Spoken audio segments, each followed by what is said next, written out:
Listen online at radradio.com. All right, we got this email, rad@radradio.com. It's from a Brian. Uh-oh. Hi, Brian. Came in yesterday after he realized that Shelby Elias from financewithshelby.com would be on the air with us today. And he's here. Hello, Shelby. Good morning. All right, here's what Brian wrote. We don't have good experiences with Brian. It says, I just received the keys to my first home 2 days ago Oh my God, exciting. and would not have been able to achieve this goal without Shelby and United Wholesale Lending. Oh, wait. That's actually nice. Shelby was so patient with me with the crazy ups and downs, phone, text at all times. I texted Shelby at 6:30 a.m. asking him to please give me a call when he had a chance. He texted me back right away and said as soon as he drops his kids off at school, he'll call, which he did. He explained everything that was not being explained to me by my previous lender and was able to take on my loan and still keep my closing date. My wife and I could not be happier with Shelby and suggest to all maggots go to United Wholesale Lending only. Yay. Oh, yeah. It's never hard to find an email like that when you're coming on to start things off. But we're gonna be a little different here today. Every time you're on, people ask about credit scores, things that they can do. We're gonna get to that. The other thing too is there's a lot of panic after yesterday, and every time you've been on recently, we've been kind of building towards this. We were talking during the commercial break before we went on. It's like people are kind of like numb to it until. And then whether it's a trip to the gas station or the grocery store or it's a headline. Yeah. And a lot of people yesterday, when it was announced that the Federal Reserve raised interest rates by 75 basis points, 3/4 of a point for the first time in 3 decades, they panicked. We've talked about this. They did this to cool off inflation because everything's skyrocketing. But it's going to cause some pain in the near term. They laid out an aggressive path of rate increases for the remainder of the year. They expect rates to get to 3.4% by the end of the year, which would be the highest level since 2008. They are sharply pushing up, therefore, rates for credit cards, home equity lines of credits, mortgages. The only good news is you get a little bit of interest if you have a savings account. So people they're starting to freak out. You got food prices are up 12% from the last year. Food is the largest consumer expense after housing in America. The nation's biggest food suppliers and restaurants all say prices will continue to go up.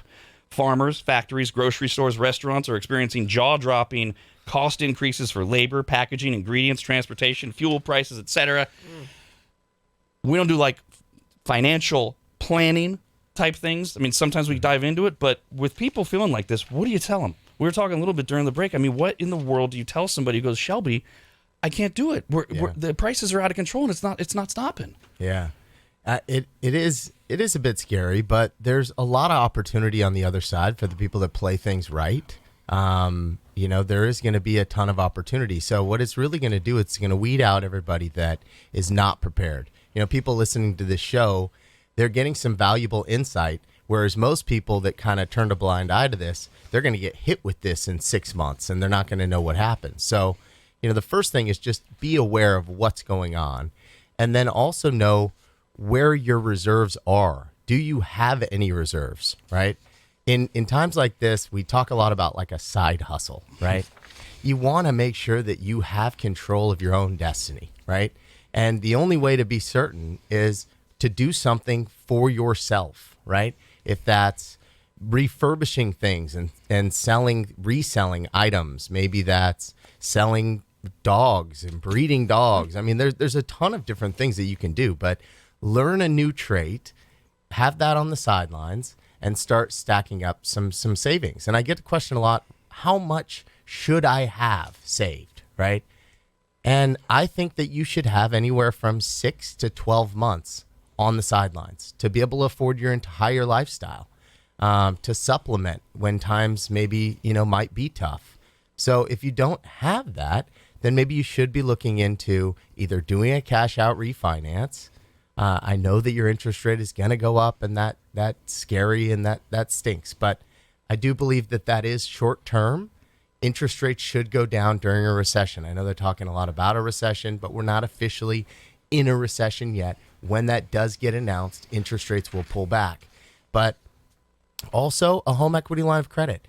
You can take out a home equity line of credit against your home. You only pay if you borrow. So you could take out a $100,000 line of credit, and if you use $20,000 of that, now you only pay on the $20,000 balance, which is a great avenue, and everyone has equity. So it's not as scary as you think, because everybody does have a lot of money in equity. So It's That's not your- like nobody has money. Right, you and I know? think a lot of people don't understand that for if you bought a home anytime recently, anytime, that is the equivalent of that 6 to 12 month slush fund if you don't have it. People think, oh my God, I don't have anything in savings and I can't fill up my gas tanks. Well, you do. You have a ton in savings if you have equity in your home. Yeah. And as you said, even if the interest rate's going to be high, right now, relatively speaking, you got to again remind people. I bought my first house in 1992. It was a 7.25 interest Jesus, rate, oh my which God. was considered a bargain Yeah. at the time. And now people are freaking out because we're about 5s and 6s. Yeah. But the interest rate is going to be higher, but you're going to have cash. You're going to be able Yeah. to feel better about filling up your tank. Things like that, and also you alluded to something that we were talking about on the air earlier this week or last week, whatever. eBays and side hustles, people don't think about that stuff. Remember we were talking about if you're that guy like me who's been moving from house to house to house with comic books and baseball cards, go look at them for once. Yeah. See what you got. VHS tapes are hot. And you would be Yes. amazed when you go on eBay if you start to look like, but what is vintage? If you're over 30, you have something that's vintage. Original vinyl records. I mean, if you're concerned or you're already desperate, there's a lot of things you can do. And yeah, homeowners especially almost have no excuses at this point. Go to find wherever you live, like the hot antique stores. Go there and see what people are coming in and willing to buy. You might have some of that stuff at your house. There are so many record players everywhere now. Records. Every time I go antiquing, I'm like, oh my gosh, all the stuff we grew up with. It's like there. You might have that stuff in your house, and you can sell it to them. However, all that works, or however you set it up, or you can sell it yourself, type of thing. A lot of people too, they think. Not a lot. Some people think, oh, easy for you to say, Shelby, Rob, whatever. But we were talking during the break that people that are doing well or have done well in life, they have real problems too. You guys are getting ready to have a kid. Oh, yeah. And we were talking about, and Brandon, I think, brought it up earlier in the week, and then I saw it yesterday. I was at a bunch of stores. They're locking up baby formula. Yeah. But of course, you Shelby, you're rich and successful, so you've already bought a baby formula company or something. Yeah. Or no. No, I haven't. It's scary. Right? We all have the same problems, and a lot of my problems are magnified. I own a lot of houses, so what if my tenants don't pay? Well, I have 40 mortgages to pay. It's like, Jesus. gosh. So it's Nobody will have sympathy we're all for in you, the same- but we same are. boat. Right. We all are just adjusting to this and dealing with it. Yeah. No, I mean, I know but I would have sympathy for you because that would be awful. I saw this story earlier in the week. You tell me if it applies to the Northern California, Northern Nevada area, but property prices have fallen by up to 20% across parts of the U.S. Toledo, Ohio is down the most, 18% over the last year. Are we seeing that in our area, or are we still stable? We're starting to see the market soften up, but what people don't understand is we're used to properties getting overbid, right? People are paying over. So it depends on how you're calculating that. So is it going off of the recorded sales of people that didn't bid over on their homes? So of course we're going to see a little bit of natural pullback. Everything's based on supply and demand. But the thing that we do see is the homes that are priced well, that are in good areas, they're still getting multiple offers. Now, we're not getting 15 offers. We're still getting 1 or 2 offers in a very fast amount of time. So we're not seeing a true dip. We're seeing more of the market softening up, and some of the home prices are going down just simply because either they're not ready for the market, they're not the best home, or they're in an area that's not as desirable. Phone number is 888-989-9811. You can email us, rad@radradio.com. We're with Shelby from financewithshelby.com. We're going to get to some credit repair tips. We'll talk about some other things as well. Hello, Emil. Go ahead. Hey, how you doing today, folks? What's up? Shelby, I had a quick question for you. So my folks have property, and they have a separate house on it, kind of like a guest house, all with permits and everything. And it's used as a hair salon right now for my mom. Eventually, they're getting to retirement age, and they're going to want to rent that part out. Is there a way to, I don't know if it would be split the address or put some kind of a hyphen next to address so the new tenants or what have you would get their own mail and not just go into the one mailbox? Yeah. Well, that was a very unique question. It is very unique. But yes, you definitely can. What you'd want to do is go down to the planning office and talk to them about that, and they'll direct you, in the right way. But you're probably going to need something from the planning department that you're going to bring to the post office, and they'll issue you a new address. Lisa just wrote in about side hustles. She says, while not for everyone, I donate plasma, and I've used these funds for my travel. I also coach, and while not a ton of money, it helps. Good for you, though. This is from Donald. Hey, Donald. Says, last time Shelby was on, you read my question about paying off my home in 15 years or pulling equity to buy rental property. I just got off a 30-minute call with Peter, one of Shelby's partners, even though he's in New York and it's 10 p.m. there. Peter didn't pressure me. In fact, he told me to do some homework before we talk again. Then he overnighted me a book called Buy, Rehab, Rent, Refi, Repeat. Wow. I see good things coming, and I wouldn't have been brave enough to go for it if it wasn't for Rad Radio and Shelby. That's so I love that. nice. Peter's my business partner. Outstanding. Sent him a book. I love that. Great, overnighted it. Samantha says, my boyfriend and I are hoping to find a house by the end of the year. He's getting a VA loan. Will rates be the same as other loans? Will it make a difference? What do you suggest? Buying a house next year on a VA loan? By the end of this year, it sounds like. Rates are going to continue to increase. So And- I would encourage you to try to get into that loan as soon as possible. Move up the timeline. Yeah. And are the rates any better because it's a VA loan? Yes. And you like VA loans Yeah. anyways. VA loans are phenomenal. You have no monthly mortgage insurance, and you get the very best rates out there. It's awesome. One of the things we've talked now. Where are we on refis? I mean, we talked about just pulling equity out if you're like desperate for cash. The refi market though has kind of cooled off a little bit, but should it? It definitely should. And that's the most important thing is that you call in and we just go over what your personal situation is and really just analyze it, because it's a free opportunity for you to be able to just call in, calm your nerves, figure out, hey, am I in the best place possible? Does it make sense for me to refinance? Again, you'll hear over and over me giving real advice, right? If I can't provide you with the best loan option, I know somebody else will, I'll tell you. I'm not going to pressure you into doing a refinance if it doesn't make sense to do a refinance. Even on these home equity lines of credit, we're doing them and we don't even make any money on them. It's like we're just doing it to service clients because we know that if we do a good job, then we're going to go ahead and get their business in the future. But again, for something like this, you got to just call in. We'll go over your situation and see if it makes sense. One of the things we talk about with refinances a lot is take some of the equity, put it back into your house, and you love talking about kitchens and bathrooms and redoing them and how they add value to your home for later. So Jose had a question. He says, Shelby always says that you get 60 to 80% return of your investment when you remodel your kitchen/bathroom. Does that mean that if you put $10,000 into a remodel, when you sell your house, you get your $10,000 back plus 60 to 80%? Matt, what's your name? Or do you get 60 to 80% back of the 10,000? Of the 10,000. Of the 10,000. Yes. So you get 6,000 to 8,000 of it. There you go. Back. Yeah. So, well, not back. You're going to get 16. You put in 10, you get 16. 10. Yeah. Right. Sorry. You add that to the 10,000. Yep. So that you're not getting a percentage of it. You're not getting dinged. Correct. It's an investment. Yep. You are making the money. This is what we talk about every time. You and I, we say these things. They're so second nature to us. Normal to you guys. Yeah, and people are like, well, wait a minute. What is that? Does that mean I'm going to spend $10,000 and I'm going to make $6,000? No. That would be a really bad suggestion. Although you still get to enjoy. That's what's going to happen if you put in a pool. You get to enjoy the pool. The backyard is for your own enjoyment. You're gonna spend $100,000 on a pool. You're gonna love it. You're gonna have all this time, but you're not gonna get that $100,000 back.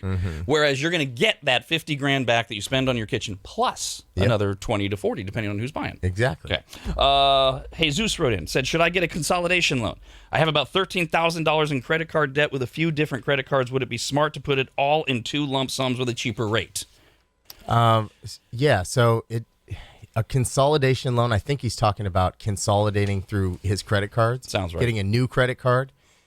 Yes. So I would recommend consolidating your credit cards to one lower, payment. Sometimes you'll get a 0% interest credit card, and then you can consolidate those other credit cards into the 0% credit card for a year, and then you just work on paying that one off. So this is a perfect segue into credit repair. And one of the things, so if people are thinking about buying a home, first-time home buyers, or maybe they own a home, they want to upgrade, but they haven't been real good with their credit. A lot of people don't even realize that sometimes you say it's as little as 50 points on your credit score can make the difference in approval and rate. Really? Oh, absolutely. Yeah, it's actually 20. Every 20 points affects your interest rate. So the difference between a 700 and a 720 is massive. So a few things that you sent over to me, and some of these are going to be just eye-opening to people. Best website to get a free credit report, you say, is annualcreditreport.com. Why? Mm-hmm. It's a free credit report. It truly is free. Some of the other ones will say, well, sign up here for our monitoring and stuff like that. But they actually provide a free report. So annualcreditreport.com is the one he recommends. What about Credit Karma? I have an app on my phone. I check it like every time I make like big payments. It's like he's got a copy of the script in there. I mean, honestly, Well, I do. No, really, that's literally the I'm next thing watching on it here. grow. Credit Karma. What about so Credit Karma? Credit Karma, it only shows you what your consumer credit card score is, which really provides no value at all, right? Because what it's telling you is your score is 720 for a credit card. But do you really care what your score is for a credit card? No. Not so much. What do you mean for a credit card? So if you were to apply for a credit card, that's the score that they would give you. But if you apply for a car loan, it's going to be completely different. And you actually care way more about the car loan than the credit card, right? Oh, yeah. And then you care a lot more about the mortgage. And I get that all the time. People call and they're like, no. Credit Karma says I'm at a 720. I'm like, well, you're at a 680. Because for a mortgage, it scores you different, and Credit Karma does not show you those things. So what's the website? Where can you go to get your mortgage credit score if people are worried about this, thinking about buying a home? For a mortgage score, it's myfico.com. FICO. All right. And that will show you what your mortgage score is. So we got best website to get a free credit report is annualcreditreport.com. For the mortgage credit score, you go to myfico, FICO, .com. And what about people believing that if you pull your credit report yourself, you're dinging your credit score? Yeah. Too so many inquiries. if you pull it yourself, it does not hit you. It's considered a soft pull. So it's not going to ding your score if you pull your own credit report. Listen, as a normal person who's made all the mistakes and recovered, if you're going to go through all this trouble to work on your credit cards, just really learn and analyze the psychological part of it as well, because you do not want to get in that again. Twice I've gotten out of credit card debt, and no more have I again, because the second time I learned what is my issue here, because you're going to do all that work and then you don't want to do it again. Trust me, you don't. And you might think, oh, this is a fast, easy way. That's fine. I'm not saying you don't do those ways or things that are suggested, but sometimes when you might not then work on the mental part of it and get yourself in the same situation. And that's just, oh God, wasted money. Wasted money that you don't want to add up. You'll make yourself sick. So let's get to those credit cards. How badly do you get hurt if you have a maxed out credit card? You're at or over your limit. A maxed out credit card, it can affect your score by like 40 points. Whoa. And every 20 points affects your interest rate. Yeah. Shoof. Yep. And I mean, a 40-point bump that could be the difference between you actually qualifying for a loan or not qualifying for a loan. So one maxed out card. So you want to make sure none of your cards are maxed out. Something that a lot of people don't know too is what you're supposed to be doing with your credit cards is calling in and increasing your limit. But as Don said, you do not want to fall into that trap of, okay, well, I had a $5,000 limit and now I have a $20,000 limit, so now I can spend more. No, you don't want that. But eventually you want to have a $50,000, $100,000 limit. That way when you put $10,000 on a card, it doesn't destroy your score because it looks like you're not spending that much because you have a $50,000 limit. So literally you just call in to your credit card and you say, hey, I want to apply to increase my limit. What they're going to do is they'll do a soft pull on your credit and then they'll say, okay, perfect. What would you like? Shoot for the highest amount. Don't say, oh, I want to go from a $1,000 limit to a $2,000 limit. Say, I want a $10,000 limit. And then they will cap you. But they're only going to give you what you ask for. So don't just bump it by 1,000. Try to go for 10,000. And then what is there a formula then? Let's say you get a $10,000 limit on your credit card. How much of it should you use? Is there an ideal way to? Ideally, you only really want to use about 10%. So $1,000. Yeah, you have $10,000 limit. Use $1,000. It's not going to affect your score at all. But then when you go to 2,000, 3,000, 4,000, it's going to hit you more and more and more and more, all the way up to 40 points. And you're less of like keeping. Then you're more keeping. You're more inclined, you're keeping that balance. Yeah. And now getting yourself in a situation where you can't even pay it off. Yeah. You have to make payments monthly. And part of this dips into what we call the debt to income ratio. So if people are trying to bring down some credit cards, let's say they have 3 credit cards, none are at their limit, but they've got one that's at $1,000, one that's $3,000, one that's at $8,000. Which one should they pay down? Do they pay down all 3 the same? Should they pay off the low one? What should they do? So it depends on what your goal is. If your debt to income ratio is off, if it's too high when you're trying to purchase a home, then you want to pay the one off that has the highest monthly payment associated with it, because that helps your debt to income ratio. Other people are just trying to increase their score. So at that point, you have to look at the one that's maxed out and pay that one down, or pay multiple to get all of them down to increase your score. What about people who maybe are just trying to maintain what they think is really good credit, and let's say they have a Visa card and they use it and then they pay off the whole balance every month? Is that good, bad, or indifferent? So if you're trying to increase your score and you literally just charge something and you go home and pay it right back off, the credit bureau is not going to score you and reward you that way, because it doesn't show that you're being responsible. It just shows that you charge something and you paid it right back off. We think we're being super hyper responsible. Yeah, but that's not it. They want to see you actually remembering to make your payment and to be responsible. So if that's your goal, to get your score up, to build and establish more credit, then what you want to do is you want to charge something, pay the minimum payment, then pay it off. Then it looks like, wow, I lent him some money. He actually paid the payments to me, and then he paid it off. This guy's responsible. I can trust lending him money. Speaking of responsible, what about people who just, maybe they didn't know, maybe they forgot, maybe they screwed up? You get into collections, and it's legit. Yeah. And you start to get the letters, and you're like, oh God, I really did do this. How should people handle that, and what are the steps to pay it off or to do the best thing for their credit score? Yeah. For one, always know that that's a negotiation at that point. When it hits a collection company, it's not if you didn't pay an AT&T bill and AT&T sends you to collections, it's no longer with AT&T. You're not paying them. Somebody else bought the debt at a much lower price. So now you know that you have a negotiation power. So rule number 1, always negotiate. If you owe them $400, offer them $100. Then at that point they'll say, oh, well, I can't do that. I could do this. And you go back and forth and you negotiate that and play that card. Then when you get to the end of the negotiation, you're like, okay, I'm going to pay you $200. I want a deletion letter. No one ever gets the deletion letter. They call me too late and they go, hey, I paid off all my collections. I'm like, shoot. That means I can't even help you, because you paid them their money and they didn't even delete it off of your credit. So it stays on your credit report. It stays on there. It did nothing. Literally did nothing. They have to notify the credit agencies that you've paid. Yes, and they have to give you what's called a deletion letter. So now they have to prepare the letter. They have to send in the credit bureaus. It's more work. They're not going to do it unless you force them to do it. How long do they keep it on there? I mean, it could stay on there for 5 years. I mean, it could stay on there even longer. I mean, and sometimes, you've paid. You paid him. That would. Oh my God. Also, you told it me shows that you paid. It just doesn't do anything for your score. Somewhat related. You told me that one of the reasons that everybody should be checking their credit report is it 79% of credit reports have a mistake on them? Yeah, a lot of people have mistakes. A lot. That's 4 out of 5 people. I know. And yeah. so you would advise everyone check their credit report monthly? I wouldn't do it monthly. That's kind of excessive, but maybe once a quarter. And the credit monitoring services are good, but there's probably some medical collection or something on there that you're like, hey, I did not, this was not me, or this needs to be taken off, or there's something that that you pull and then they're like, wait, hold on, that's not me. But I have some funny stories about that. Oh. Sometimes I'll get some husbands and wives that'll call and they're like, okay, look, here's the deal. Oh, no. Here's the deal. You do not tell my husband about this card, okay? He's not going to get a copy of this credit report, right? I'm like, I'll skip over it. Your secret's safe with me. Don't worry. Oh, my God.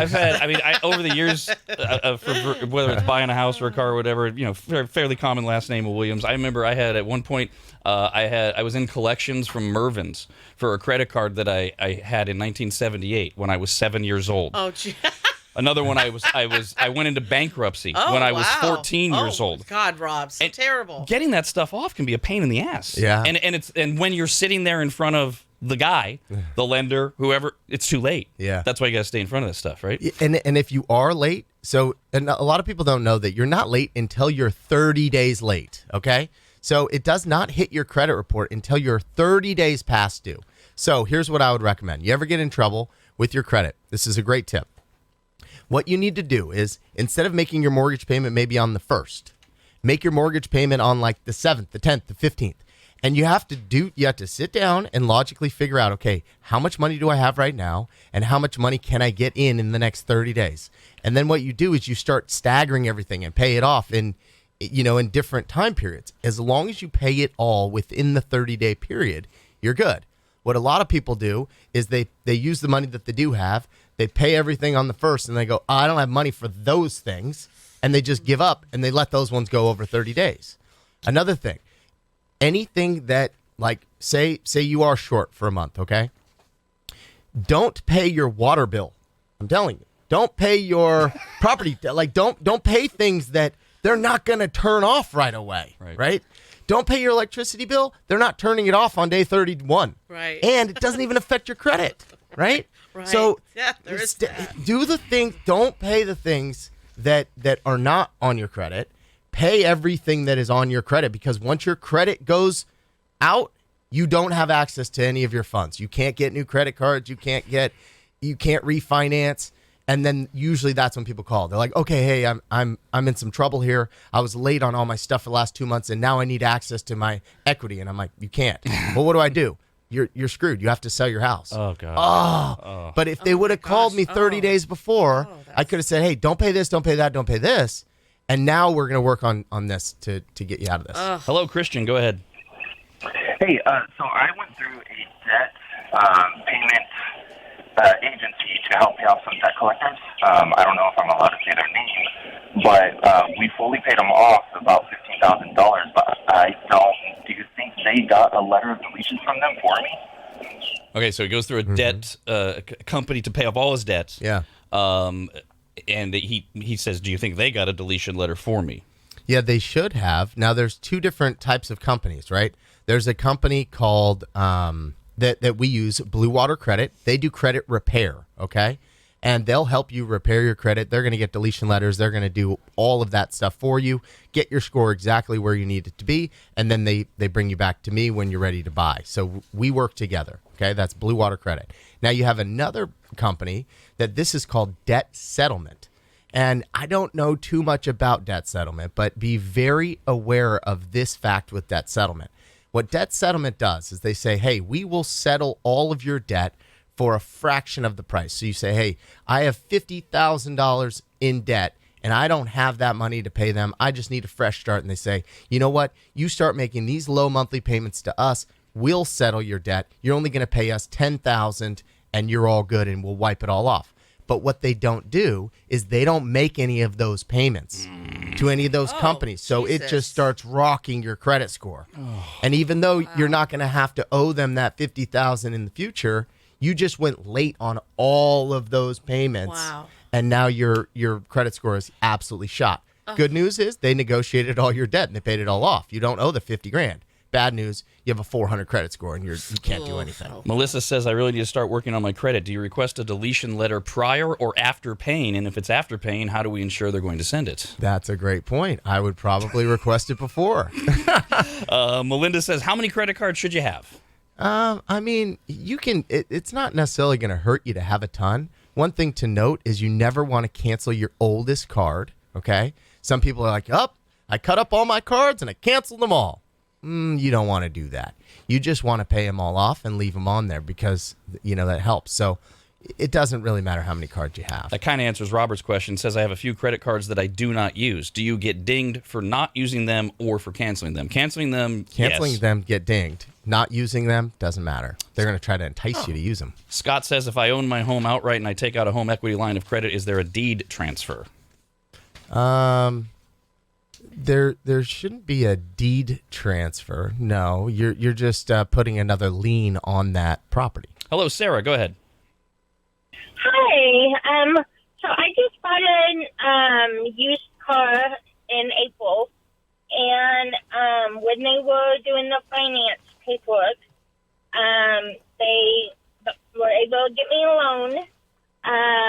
And then a couple days later, I found that they pulled my credit 6 times. So now I have those hard pulls. And I had 3 but my next step is buying a house. Is that going to affect the bank or my process of buying a house if I have 9 hard pulls on my credit? Yeah, 9 hard pulls is excessive. If they would have pulled it maybe 3 times, you'd probably be okay because the credit bureaus know, like, okay, she's shopping for a car and she's trying a couple different lenders. That works. But 9 is going to hurt you. Same with when you're shopping for a mortgage. Shopping for a mortgage, you can get your credit pulled a couple times in that same little, area because you're shopping for a mortgage. It's not going to affect your score. You get your credit pulled 9 times, it's going to hurt it. Is there anything she can do at this point, though? Because it's been pulled. Yeah, it counts as an inquiry. It is what it is. You're not going to be able to get those off. Lindsay says, my mortgage lender told me to keep my credit card utilization at 1 to 3%. Listening to Shelby is 10%, truly the goal for the most points possible for my mortgage score. Yeah, that's the best for the most part. Yeah. If Shelby said it and somebody else did, believe Shelby. And then Patricia goes back to something we mentioned last time, and she wants to know, are you already booked up for summer rentals of your Tahoe BRB? Oh, it is really going good. We're not completely booked up. Everybody that's thinking about doing a family reunion, a bachelor party, bachelorette party, the best part about our property in Tahoe is you could sleep up to 30 people. Damn. You get the entire property.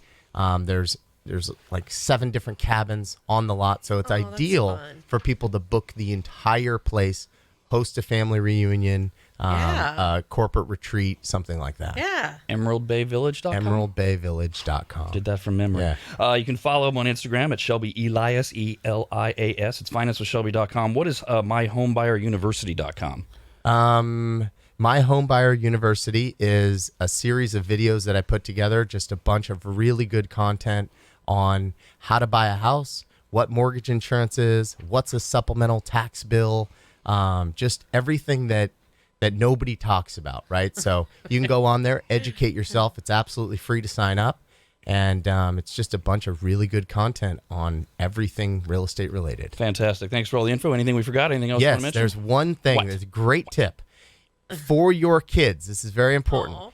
Add your kids to your credit cards, okay? Only if you have good credit. You have bad credit, it's not good. But if you have good credit, add your kids. Add your significant other. Have your parents add you if you don't have good credit. All of their past history will be transferred to you. It's the best credit hack out there. Wow. Can you be a 31-year-old kid? Yes. Yes, okay. Kyle needs to make a call. Thanks for being here, Shelby. Shelby Elias at financewithshelby.com. Rob, anybody, and Dawn. The Rob, anybody, and Dawn Show. Have fun with your golf projects. I got one in Nashville, too. If you guys want to go to Nashville. It should be ready really soon. It's just love. Yeah, check this place out. Yeah. It's gonna be so awesome.